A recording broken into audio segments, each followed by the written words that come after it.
कभी कभी जिंदगी में तालियों की नहीं, हौसले की जरूरत होती है।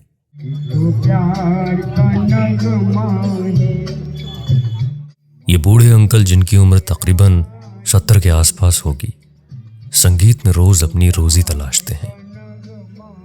न किसी से शिकायत, न किसी से बात, बस हाथ में माइक और दिल में एक जुनून।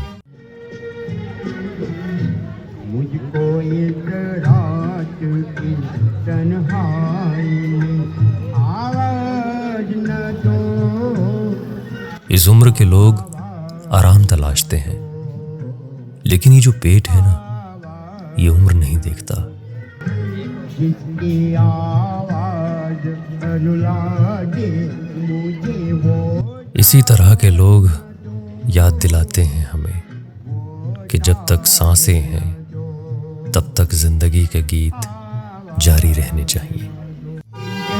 और कुछ भी नहीं, तेरे लिए कहानी।